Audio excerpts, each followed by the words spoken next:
दोस्तों नमस्कार। आपका हार्दिक स्वागत है आपके अपने चैनल लीगल आई में। ये अंधकार से प्रकाश की ओर चलने की व्यवस्था का चित्रण करता है। आज हम विचार करेंगे निराकार और साकार साधना में क्या अंतर है, या ये कहें कि निराकार क्या साकार में परिवर्तन हो जाता है या साकार निराकार में परिवर्तित हो जाती है। इसको विचार करने के लिए हम दो सिद्धांतों का सहारा लेंगे, एक आध्यात्मिक और एक साइंटिफिक। दोनों ही पद्धतियों में विचार महत्वपूर्ण है और विचार जब तक साकार नहीं होता तब तक वो निराकार ही रहता है, क्योंकि उसका कोई आकार नहीं।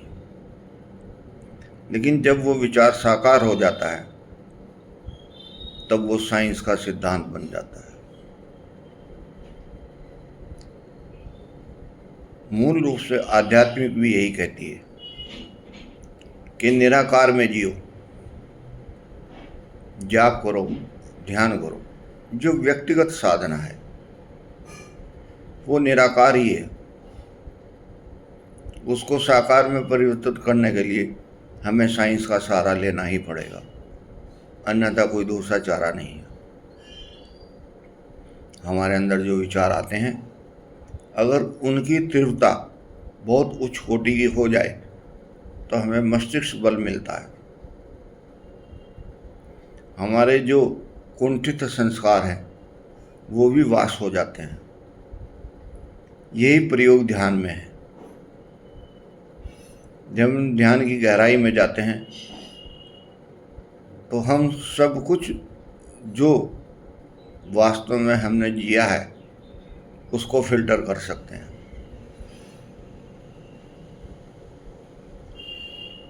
लेकिन अगर उसकी तीव्रता कम है तो हमें साकार का सहारा लेना ही पड़ेगा।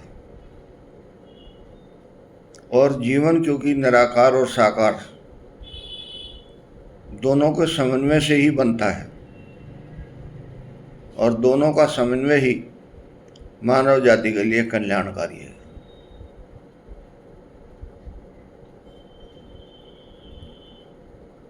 मंत्र के जाप से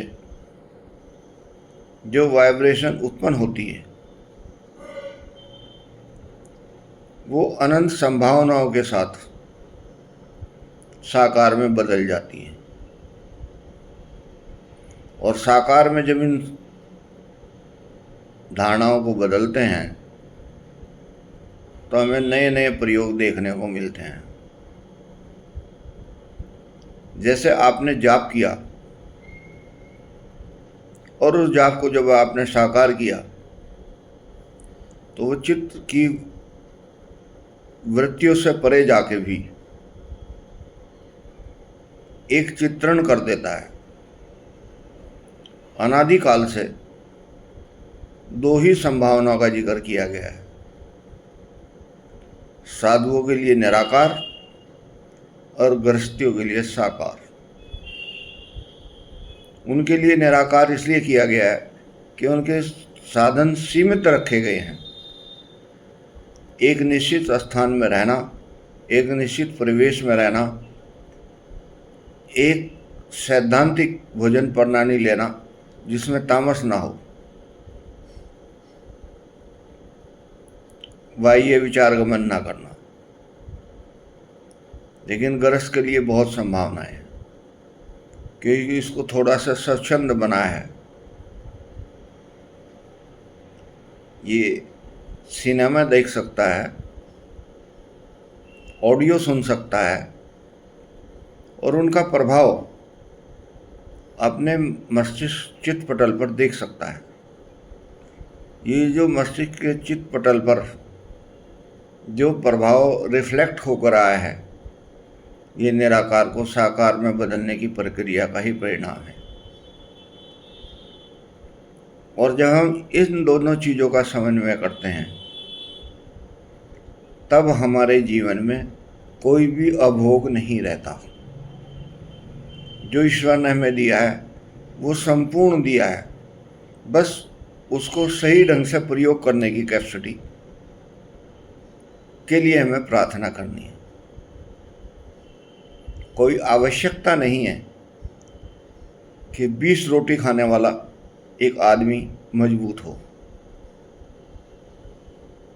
2 रोटी खाने वाला आदमी भी मजबूत हो सकता है, क्योंकि इसके पीछे जो संस्कार नीति है वो है पाचन प्रणाली। यानी कि जो जितना खाता है उसको पचा लेता है, वो उसके शरीर में लगता है। जो जितना ज़्यादा खाता है और पचा नहीं पाता, वो सिर्फ उसको मल में परिवर्तित करता है। और यही पूर्ण जीवन का सिद्धांत है जो ईश्वर ने हमें ये दिया है। इस शरीर को हम मल में परिवर्तित न करें, बल्कि साधना की उच्च कोटि में ले जाकर निराकार और साकार को जागृत करते हुए जीवन को समाज के लिए, अपने लिए सार्थक करें। और पैमाना फिर वहीं आके अटक जाता है। ध्यान करें, जाप करें और समर्पण करें। और जब ये तीनों स्थिति बनेगी तब आपको दिव्य अनुभूति होगी, और जो ईश्वर ने आपको दिया है आप उसका सदुपयोग कर पाएंगे। नमस्कार।